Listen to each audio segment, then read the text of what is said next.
Fala aí galera, tudo bem? Bom dia, boa tarde, boa noite, depende da hora que você estiver assistindo esse vídeo. Aqui é o professor Felipe Castanho, trazendo mais uma videoaula pra gente. Dessa vez nós vamos continuar a conversar sobre a Primeira República. Como eu disse para vocês, na aula sobre Primeira República, ponto, República da Espada, a Primeira República pode ser dividida em dois momentos. No primeiro, a República da Espada, o segundo, a República Oligárquica, tá? Bom, eu pensei um pouquinho melhor e eu vou dividir a Primeira República em três videoaulas. A primeira já aconteceu, que é a República da Espada, ok? A segunda vai ser de hoje. A gente vai tratar sobre as questões políticas da República Oligárquica, tá? E por fim, nós vamos tratar sobre economia, sociedade, movimento trabalhista na Primeira República, tá? Vamos falar também sobre as revoltas sociais urbanas nesse terceiro videoaula. Então a gente já teve a primeira videoaula, que fala sobre a República da Espada, a videoaula de hoje, que vocês estão assistindo, que é a República Oligarca, e nós vamos tratar também da revoltas sociais urbanas e rurais, economia, questão indígena, isso tudo na terceira videoaula, sobre o tema Primeira República, beleza? Eu vou procurar colocar, quando tiver todas as três aulas prontas, eu vou colocar o link de umas aulas, das outras duas aulas, naquele vídeo que você estiver assistindo. Assim vai ficar fácil para você ser redirecionado para a aula que você deseja. Aqui não tem nada a ver de youtuber, né? Eu paro, bebo água, é uma bagunça danada.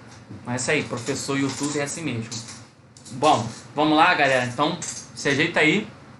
A aula de hoje, talvez ela fique um pouco extensa. Eu espero que não. A aula da próxima semana, né, sobre a terceira aula que vai finalizar esse processo, né, das três videoaulas, vai ser um pouquinho mais extensa. Mas se ajeita aí, faz uma pipoquinha, prepara aquele lanche e vamos cair dentro.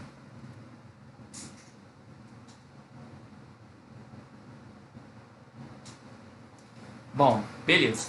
Quando a gente está falando, né, de República Oligárquica, tá? Lembrando que, mais uma vez, Primeira República, que vai de 1889, tá, a 1930, é dividida em dois momentos. Primeiro momento, República da Espada. Segundo momento, República Oligárquica. Bom, primeira coisa que a gente tem que definir em República Oligárquica, tá, é o que é esse termo oligárquico, né? O que é uma oligarquia? A palavra oligarquia, ela vem do grego oligoi, tá? Oligoi significa como se fosse os melhores, uma elite, tá? Uma elite política, econômica. No nosso caso é literalmente isso, uma elite econômica que acaba traduzindo esse poder financeiro no poder político. Então vamos tentar entender um pouquinho melhor. Toda vez que eu falar oligarquia, eu estou falando de uma elite, homens que são ricos, e por serem ricos, eles têm poderes políticos. Não que isso tenha mudado muito hoje em dia, né? Mas, naquele momento, é isso que eu estou querendo dizer. E quando eu estou falando de oligarquia na Primeira República, eu estou falando principalmente de uma elite financeira política que é vinculada à terra. Como assim a terra? Eles são latifundiários, eles são proprietários de grandes terras, eles são latifundiários, eles têm uma imensa plantação de café, eles têm um imenso cultivo de cana-de-açúcar, eles têm 10 mil cabeças de gado, tá? Ou seja, a oligarquia da Primeira República, ela é vinculada à terra, ok? Então estou falando, sempre que eu falar, a oligarquia do Rio de Janeiro, a oligarquia paulista, é uma oligarquia vinculada à terra. Significa dizer que não havia riqueza em outras atividades no Brasil naquele momento? Não. Mas os homens que vão liderar a política do país, tá? A partir da Primeira República, naquele momento, vão ser os oligarcas que estão vinculados à terra, os grandes fazendeiros, ok? A indústria, ela está crescendo, ela vai cada vez mais se fazer presente, mas são os oligarcas que vão ditar como a política vai se dar na Primeira República. Mais ainda, a gente talvez possa falar que até os dias atuais nós temos grandes oligarcas com poderes políticos fortes, né? No Brasil atual. Alguns, inclusive, pertencem a famílias dessa época. Só para vocês terem uma ideia, o Fernando Collor, né? Ex-presidente que sofreu impeachment, hoje, se eu não me engano, ele é senador pelo estado de Alagoas. A família dele é riquíssima, tem grandes propriedades de terras na Alagoas, né? A família do Ronaldo Caiado, a família Antônio Carlos Magalhães, na Bahia, família Sarney, no Maranhão. São famílias que estão há muito tempo, são donos de grandes propriedades de terras, se encontram ainda na política com poderes consideráveis. Ok? Então, quando eu estiver falando de elite oligarca, de república oligarca, eu estou falando do domínio de pessoas de uma elite financeira vinculada à terra. Isso na Primeira República. E aí, gente, o que eu preciso que vocês entendam é que eu tenho diferentes elites oligarcas. Como assim? Eu tenho elite oligárquica da Bahia, eu tenho oligarquia, vou colocar assim melhor, né, para naturalizar já o termo. Eu tenho oligarquia da Bahia, eu tenho oligarquia de Pernambuco, eu tenho do Rio de Janeiro, eu tenho de São Paulo, eu tenho de Minas, eu tenho do Rio Grande do Sul. Cada estado vai ter uma elite econômica, certo? Bom, até aí tudo bem.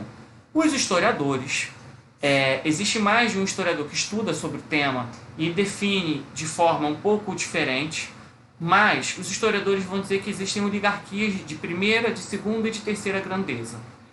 Eu vou falar somente de 3 estados da primeira grandeza, que normalmente eles são assim, nenhum historiador tira ele da sua lista da primeira grandeza. São eles: Minas Gerais, São Paulo e Rio Grande do Sul. Tá? Normalmente esses 3 estados são tidos como as oligarquias mais fortes do país naquele momento. Ok? Beleza? Então quero que deixe isso bem claro, porque mais à frente essa questão do que os historiadores defendem, do que cada um defende dentro da história, vai ser importante. Mas isso eu vou deixar para explicar quando chegar a hora. Beleza? Então vamos lá. Bom, o Marechal Floriano Peixoto, ele sai do poder, né? E aí a gente tem o nosso primeiro presidente civil, que vai ser o Prudente de Moraes, que vai governar o país de 1894 a 1898, ou seja, a República Oligárquica no Brasil começa em 1894 e vai até 1930, ok? Agora, se eu fosse falar a Primeira República ela vai de 1889 a 1930. Tá? Eu faço questão de repetir isso para que fique muito bem clara essa periodização. Bom, o Prudente de Moraes, ele vai assumir o governo com um problema econômico ainda muito grande, que vem se arrastando desde o Deodoro da Fonseca, que vai instaurar aquela política econômica chamada de encilhamento, que vai consistir-se na liberação de créditos e na emissão de moedas, que não vai dar nada certo, vai gerar inflação, como nós vimos, né? A política pensada por um ministro do Deodoro da Fonseca chamado Rui Barbosa.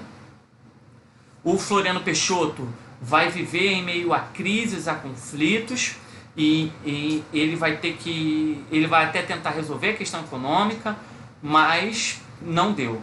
Prudente de Moraes, paulista, cafeicultor, né? Olha aí, um oligarca de primeira grandeza.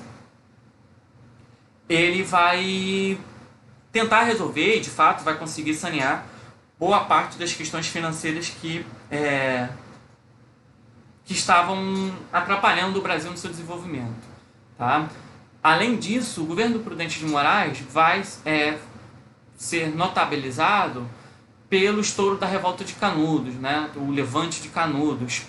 Esse levante, ele tem uma historinha muito particular para ser contada, e eu vou deixar isso para a terceira videoaula, onde, como eu já disse, vou tratar de economia, questões trabalhistas e revoltas sociais urbanas e rurais na Primeira República, tá? Além da questão indígena.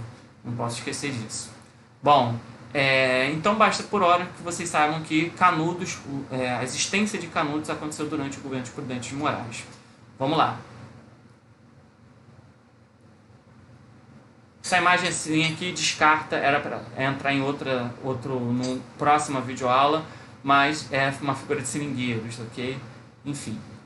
Bom, aí a gente vai ter o governo do Campos Salles, que vai suceder, né, o Prudente de Moraes. O Campos Salles, gente, é a figura-chave para a gente entender a Primeira República. Então preste atenção, liga o botão de atenção e vem comigo. Olha só, durante a Primeira República, nós vamos ter um revezamento das oligarquias. Só que, como eu já disse, só de primeira grandeza, eu tenho 3 oligarquias. Eu tenho São Paulo, tá? Eu tenho Minas e eu tenho Rio Grande do Sul. Fora as outras oligarquias. Como então a gente vai resolver quem vai ser o presidente agora? Como a gente vai escolher o governador? Porque dentro dos estados eu também vou ter oligarquias que são rivais. Então como a gente vai resolver isso? Quem vai estar assumindo o poder? Né? Como a gente vai escolher o presidente? E aí, eu estou falando de uma época, gente, que não é uma época clara. Ao contrário do que alguns querem fazer, hoje, o sistema eleitoral brasileiro, ele é limpo, ele é honesto. Então, o cara que ganha a presidência, ele de fato foi eleito presidente pela população. Nessa época, não tem urna eletrônica. Nessa época, o voto é aberto. A gente já vai falar sobre isso. A votação é extremamente complicada, tá? Então, assim, as oligarquias precisavam decidir, olha, quem vai receber o apoio de quem a gente vai colocar no poder, porque é o domínio dele, gente. E aí vocês já podem, a essa altura, estar pensando assim, mas o povo, o trabalhador, o pobre, né, o popular. Gente, o popular está de lado nesse momento. Não é à toa que a Primeira República ela é repleta de revoltas, tá? O tempo todo vai estar estourando revoltas no Sul, no Sudeste, no Nordeste, ok? Isso das conhecidas, fora aquelas que são menores, mas que foram importantes localmente, ok? Bom, o Campos Salles, ele vai desenhar, tá, a chamada política dos governadores, que vai ditar boa parte da Primeira República, tá? Como a Primeira República vai ser? Como é que era a Primeira República? A política dos governadores, perdão. Funcionava assim. Se vocês olharem ali no esquema, ele está muito autoexplicativo, né? Funcionava assim. Eu tinha um presidente que era eleito de uma grande oligarquia, certo? Esse presidente, vamos supor, chegou a época de eleição do presidente, vamos colocar assim. E aí eu vou ter uma figura nas pequenas cidades, né? Quando eu falo pequenas cidades, eu não estou necessariamente falando da cidade urbana, tá? Eu posso estar falando do campo. Eu vou ter uma figura dos chamados coronéis. Quem são os coronéis? São esses fazendeiros, poderosos, ricos, que a Globo adora colocar nas suas novelas, né? Vocês provavelmente talvez já tenham ouvido falar ou até acompanhado uma novela que até normalmente é a mesma temática, né? O coronel X tem uma filha, o coronel Y tem um filho. Os dois coronéis X e Y se odeiam, brigam o tempo todo pelo poder político da pequena cidade. Aí a filha do coronel X se apaixona pelo filho do coronel Y. E aí aquilo dali une as duas famílias. A Globo adora novelas com essa temática, essas novelas de época, tá? E aí, gente, esse coronel ele detém um poder local, um poder financeiro, um poder político. Chegou a época da presidência, da campanha presidencial, né, eleições. Esse coronel, ele está vinculado a uma oligarquia, né? Ele está vinculado a uma oligarquia que saiu na frente, que está no poder. Vamos supor, a oligarquia do Prudente de Moraes, que foi eleito, óbvio, né? Ele está lá no poder. E aí, essa oligarquia está aliada a ele e quer escolher o Campos Salles. O que esse coronel vai fazer? Que está alinhado a essa oligarquia. Esse coronel, ele vai dar apoio local para aquele presidente. E aí eu vou ter um grande oligarca, que normalmente ele vai ser o governador do estado. Esse grande oligarca, se ele não é o presidente, ele é o governador do estado. Aí esse governador do estado vai dar o apoio político para o presidente. Mas o que eu estou chamando de apoio? Literalmente esse cara vai pegar dinheiro público, vai gastar com campanhas por aquele presidente, o que é errado, por aquele possível, né, para aquele candidato à presidência, tá? Vai pegar dinheiro público, vai prometer empregos dentro do Estado, dentro da cidade. Ou seja, a estrutura do Estado vai favorecer aquele cara que está se candidatando a presidente. Olha, é coisa mais absurda. Tá? E quando chegava, né, a época, por exemplo, de uma eleição para governador, o presidente ia até o Estado, liberava verba para aquele candidato, favorecia ele com as promessas, dizendo, olha, se o meu candidato for eleito, o governo federal vai liberar verba para ele poder fazer aquela escola, construir aquele clube, construir estradas, tá? E aí o presidente apoiava o governador. E a prefeitura? A mesma coisa.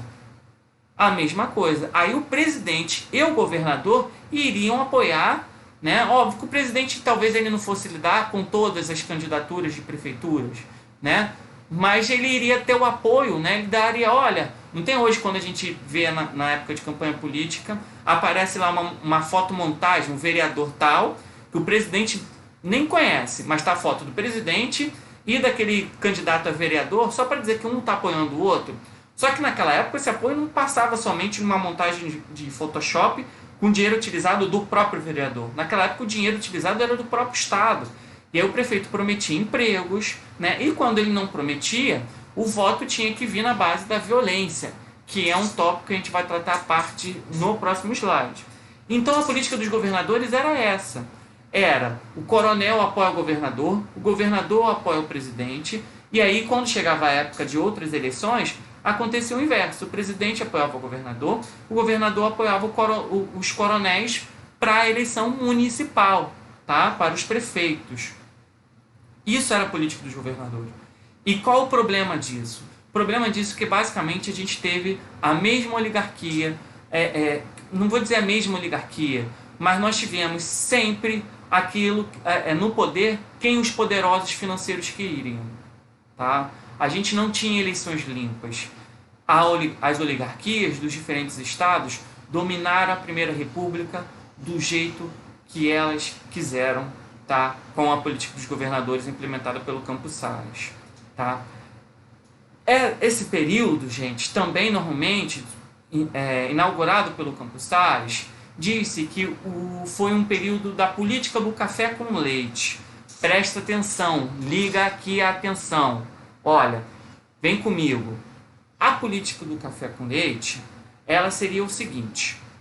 Havia um acordo entre as duas maiores oligarquias do Brasil, São Paulo e Minas Gerais, tá? Para elas se revezarem no poder. Olha aí, capta a situação.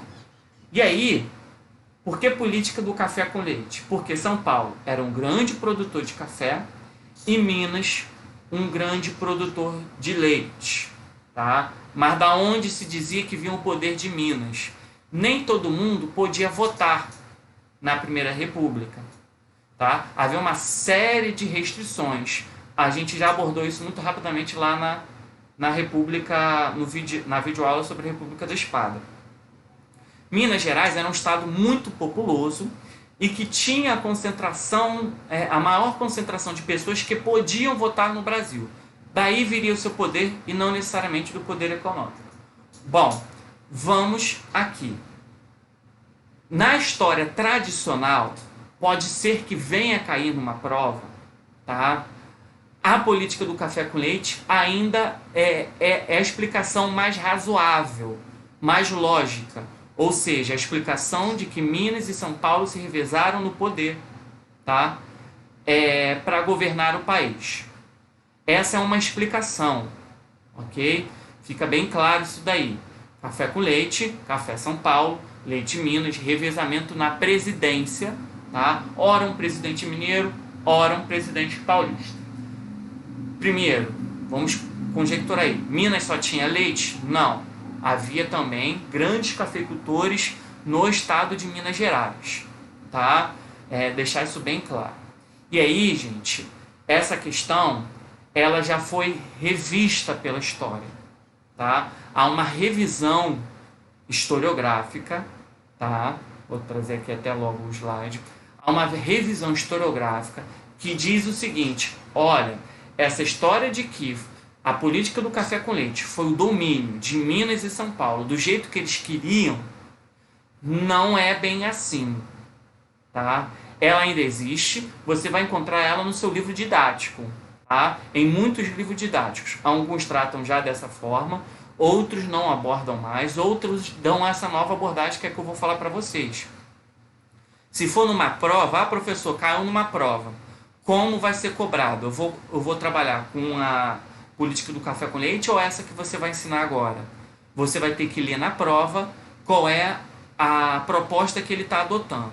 Mas vamos lá entender aqui, e aí eu retorno a essa questão de provas.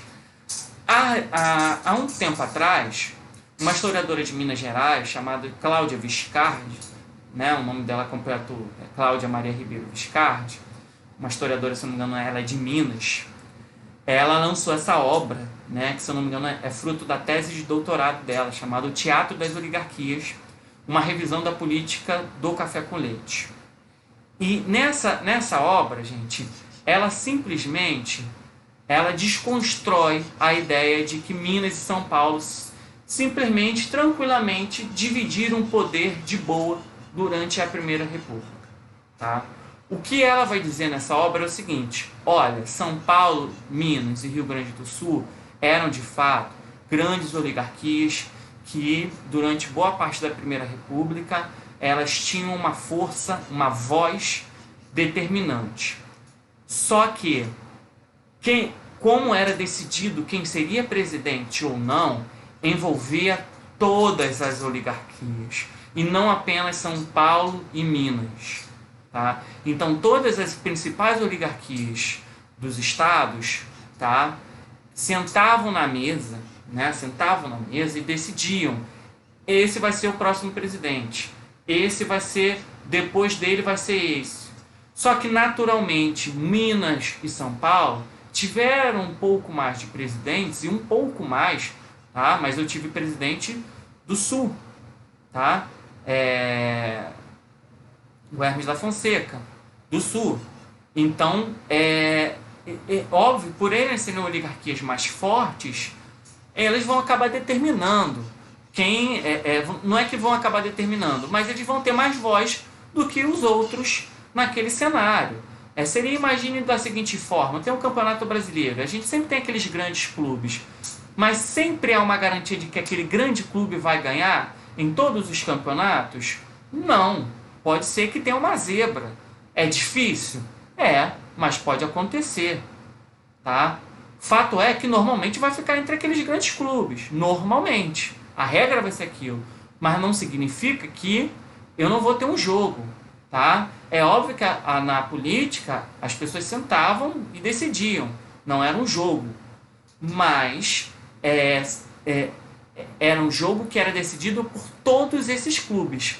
Todas essas oligarquias sentavam e decidiam. Por isso que o nome do livro dela já é sugestivo, né? O Teatro das Oligarquias, as oligarquias, não apenas duas, tá? Não apenas São Paulo, Minas e Rio Grande do Sul. As outras também se envolviam, só que havia sim o domínio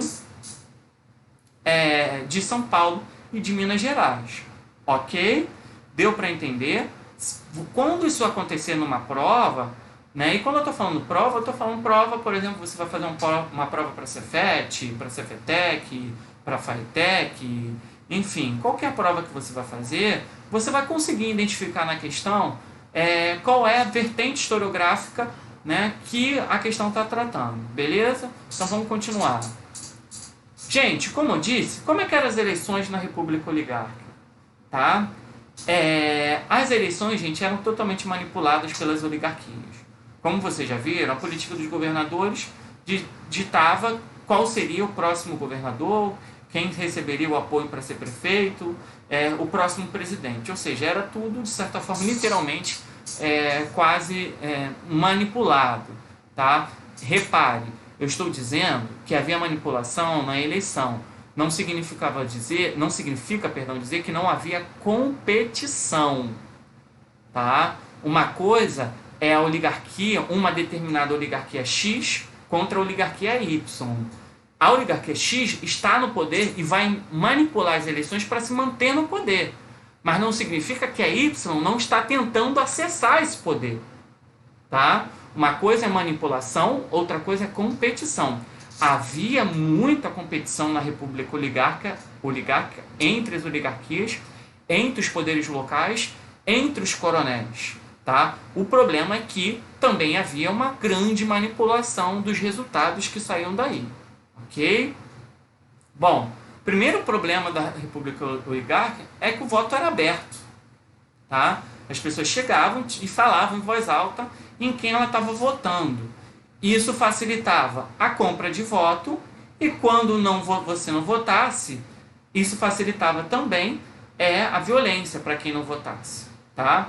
Então a pessoa acabava votando pelo bem ou por mal naquele candidato que estava exercendo pressão, que tinha uma forte influência política e econômica naquela região. Esse voto ele era chamado de voto do cabresto. Se vocês perceberem ali na charge, né? É o coronel, né? Um político carregando um popular, né? Que é retratado ali como um animal, para votar nele. Tá? Literalmente isso. Quando, vamos supor que uma pequena cidade, né? Havia o voto do cabresto, né? Que é isso que a gente conhece por controlar a pipa, normalmente, né? Mas cabresto também é aquilo que dá o norte para o cavalo, tá?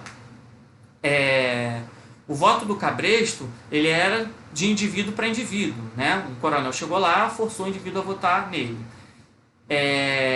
Uma região aonde esse coronel vai agir é chamado de curral eleitoral.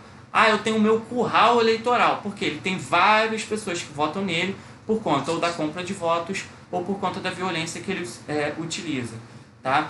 Vamos supor que toda essa questão do curral eleitoral, do voto de cabresto falhasse e um político de oposição conseguisse se eleger.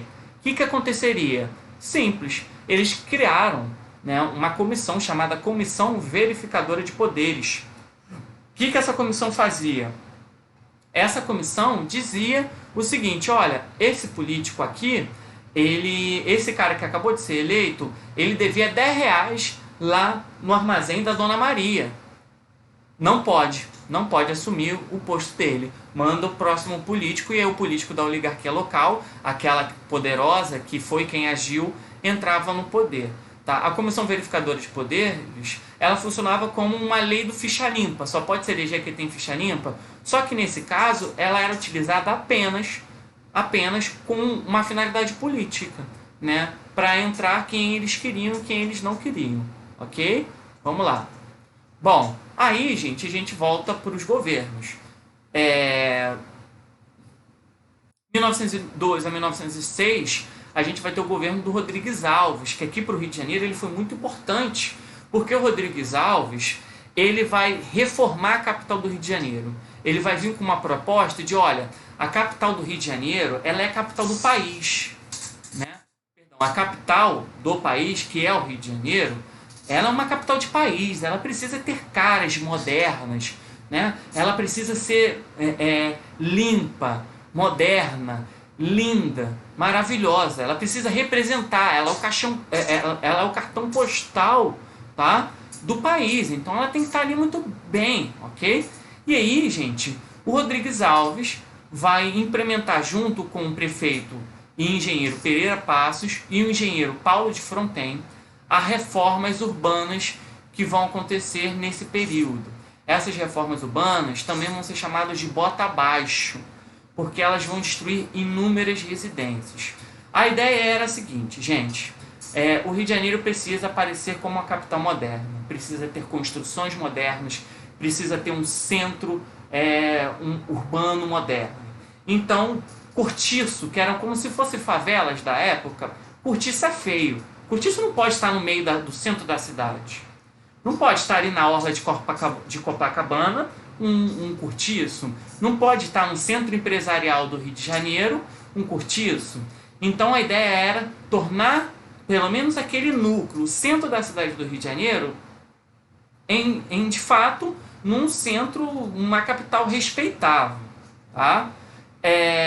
E aí, gente, o prefeito Pereira Passos é quem vai receber a carta branca para poder fazer o que quisesse, tá? E uma série de reformas vão acontecer no Rio de Janeiro. Tá? Eu trouxe aqui alguns exemplos do Pereira Passos, né? Embaixo a gente tem a foto de cortiços, tá? No centro da cidade. E ali na foto de cima, esses cortiços sendo destruídos. Por isso, agora vocês entendem que a população, os jornais da época apelidaram de essas reformas urbanas de bota abaixo, porque literalmente botava abaixo casas, construções, ou porque elas eram simplesmente feias, ou porque algo seria construído naquele lugar. Aqui, por exemplo, gente, ali vocês estão vendo na fotografia de cima, é chamada na época Avenida Central, que hoje nós chamamos de Avenida Rio Branco. Ali vocês estão vendo o Teatro Municipal, tá? E essas construções, repare como as ruas no Rio de Janeiro, pelo menos do centro do Rio de Janeiro, eram ruas normalmente apertadas. Até hoje a gente tem vestígios dessas ruas apertadas lá no Rio de Janeiro. Só que a ideia moderna, trazida da Europa, né, eram ruas largas. Tanto é que as duas ruas mais largas do centro do Rio de Janeiro, uma delas é a Avenida Rio Branco e a outra é a Avenida Presidente Vargas. Tá? As outras ruas são ruas mais apertadas, são ruas que ainda são heranças do Rio colonial. Tá? Se vocês olharem o museu, por exemplo, o Teatro Municipal do Rio de Janeiro, ele tem uma arquitetura totalmente inspirada na arquitetura francesa. Tá? O Teatro Municipal é uma cópia de teatros, de construções de teatros na França. Ok? Bom, de 1906 a 1909, a gente vai ter o governo do Afonso Pena. Tá? O que vai caracterizar o governo do Afonso Pena? Eu gosto dessa foto, apesar dela ser simples, que ela é o Afonso Pena e de fundo a gente tem trabalhadores carregando sacas de café. O Afonso Pena vai pegar um momento de desvalorização do preço do café internacionalmente. Isso, obviamente, vai afetar a economia do Brasil. Isso vai ficar... A questão da economia eu vou tratar em uma outra aula, mas só para vocês terem uma ideia, o café chegou a representar 70% do PIB do Brasil. É muita coisa. Então, se o café ia bem, o país ia bem. Se o café ia mal, o país ia mal. E aí o Afonso Pena vai pensar numa solução que vai ser simplesmente o governo vai comprar o café excedente dos produtores. Então repara como a oligarquia cafeicultora que está no poder vai bolar um programa, um poder para se salvar. Óbvio, automaticamente eles acabam melhorando a economia do país? Sim, mas ela está visando atender, beneficiar um único segmento econômico e não a todos. Né? E isso vai ficar marcado no chamado Convênio de Taubaté, que significa exatamente isso. Tá? Era o governo determinando a compra do café excedente, aquilo que não se comprava, tá? No mundo afora, o excedente, o governo comprava. Tá? O Afonso Pena vai falecer precocemente e a sua morte, né, de alguma forma, vai gerar uma crise entre as oligarquias. Essa crise ela vai aparecer na próxima campanha presidencial, que vai ficar conhecida como, que vai ter como o grande mote ali a chamada campanha civilista do Rui Barbosa, né? Porque as oligarquias, nesse primeiro cenário da Primeira República, as oligarquias não se entenderam muito bem sobre quem vai assumir o poder. Tanto é que o Marechal Hermes da Fonseca não vinha das oligarquias mineira nem paulista, ele vem de fora, ele é meio que um outsider, né? Mas eu vou ter a chamada campanha civilista do Rui Barbosa. Por que campanha civilista? Porque ele era um civil e o Marechal Hermes da Fonseca era um militar, tá? Essa campanha ela foi norteada, como eu já disse, por conta de divergência entre as oligarquias estaduais. Elas não vão se entender muito bem sobre quem deveria ser o próximo presidente do país. O governo do Marechal Hermes da Fonseca vai sofrer inúmeras intervenções políticas. Quando eu falo intervenções políticas, ele vai interferir em governos estaduais. No Ceará, por exemplo, se eu não me engano, ele vai fazer uma intervenção. Várias revoltas sociais vão surgir durante o governo do Marechal Ramos da Fonseca, como eu já disse, eu vou tratar isso numa outra videoaula. Mas, no final do seu governo, vai haver uma reconciliação política entre as oligarquias. E aí a gente vai ter ali o governo do Venceslas Brau e do Epitácio Pessoa. Tá? Eu coloquei ali para agilizar um pouco a aula. Né? Durante o governo desses dois presidentes, vai aumentar a inflação no Brasil. Tá? Vamos ter níveis inflacionários altos. O que é, que é inflação, gente? Só para relembrar. Inflação é quando o poder de compra de uma moeda fica muito desvalorizado. Então, por exemplo, se antes eu para comprar uma Coca-Cola eu gastava 5, hoje eu preciso gastar 9. Tá? Então a moeda desvaloriza. Eu vou ter o crescimento do movimento anarquista, mas isso é algo que eu vou tratar também na próxima aula. Mas eu não poderia deixar de tratar da grande greve de 1917, que vai acontecer no governo do Venceslau Braz. É uma greve que basicamente vai parar São Paulo, e aí essa greve os trabalhadores vão influenciados pelo anarquismo, tá? Eles vão reivindicar melhores condições de trabalho e salário. Depois de 5 dias, a paralisação geral vai ser encerrada e muitos trabalhadores vão conseguir, tá, aquilo que desejavam. Bom, para encerrar, né, esse período da República Oligárquica, né, pois posteriormente a gente vai ter a Revolução de 1930, e aí o início da chamada Era Vargas, a gente vai ter a campanha de 1922 para eleger o presidente, que vai acabar sendo Arthur Bernardes, mas repare, novamente as repúblicas vão brigar, as oligarquias vão brigar entre si, tá? E isso vai gerar a chamada reação republicana, tá? Entre o Arthur Bernardes e o Nilo Peçanha. O Arthur Bernardes vai ser o representante tradicional da oligarquia, da política dos governadores. E o Nilo Peçanha vai ser o representante de uma oligarquia dissidente, que não está gostando de estar fora do poder, tá? E vai tentar tomar esse poder. Vai conseguir? Não. Como está escrito ali, o Arthur Bernardes vai vencer, tá? Mas, a partir dali, gente, a partir dessa briga entre essas oligarquias, durante a década de 20, a Primeira República só vai cada vez mais definhar, tá? Até a gente chegar na Revolução de 30, que vai pôr fim à Primeira República no Brasil. Durante ainda o governo de Arthur Bernardes, a gente vai ter o início do movimento tenentista, tá? A gente vai falar melhor sobre ele na videoaula sobre Era Vargas. Mas, por enquanto, eu quero que vocês saibam que eles eram contrários às oligarquias e às práticas políticas da Primeira República. O que é a prática política? A fraude, a compra de voto, né? Aqueles eleitores fantasmas, pessoas que já tinham morrido votavam, tá? A política dos governadores, o domínio extenso das oligarquias. Então os tenentes vão criticar todas essas práticas que são culturais, se tornaram culturais na Primeira República.